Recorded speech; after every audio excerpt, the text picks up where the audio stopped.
A stylised eye graphic forms text and eye to the future. An academic wearing red robes and a black cap uses a white cane. She attends a graduation ceremony and works in a lab. My name's Linda Agnew. I'm an Associate Professor in Biomedical Science at the University of New England, and my current position is as the Head of School of Science and Technology.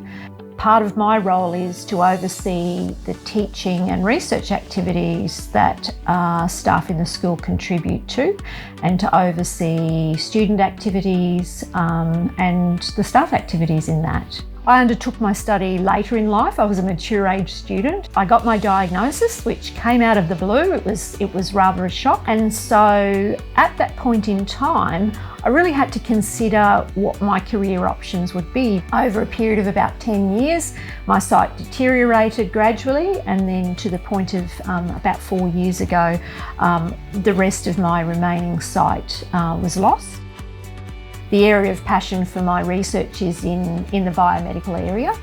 For me to really continue to excel in that space, I needed to change the way that I conducted research.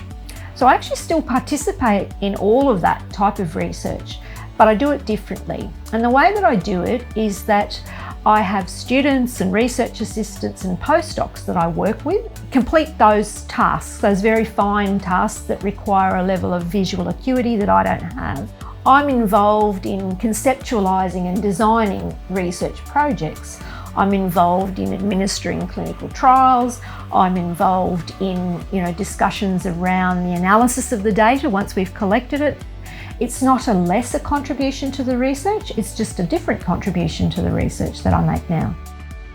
I would really encourage students, if you've got a burning passion for the sciences, please don't think that it's not possible for you to develop a career in that space, because it absolutely is. She helps build a house. I really love to travel. My husband and I partnered with an organisation called Global Mission Partners, so we widened our scope to be looking at individual communities and villages in Vanuatu and how we could value add and make a difference to the lives of people, whether that be through education or healthcare or other ways, sustainable income, those sorts of things. We fundraised and sent equipment and medical equipment over to a clinic. We've established scholarships for kids. The real core focus of what we do is in partnership. It's about us going and having respectful conversations with the community to ask them, what is it that you need? What is it that we can help you with?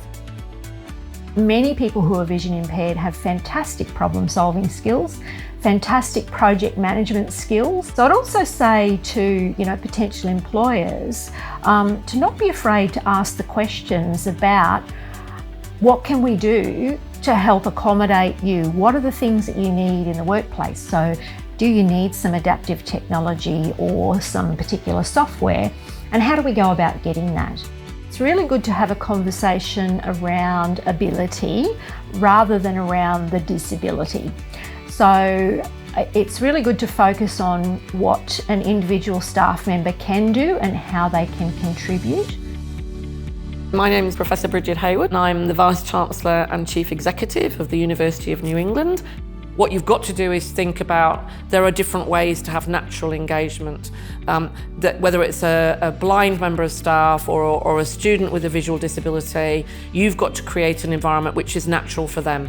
I think the advice I really would give, and I apologise for the language I'm about to use, is make no apologies for being bloody minded about demanding the things that you need to be the very best person that you can be. As an employer, it is to be brave, to put aside the difficulties and the challenges, don't ignore them, but be respectful of them. You mustn't put any individual who joins you who has a disability in a bigger box than the one they've already been placed in.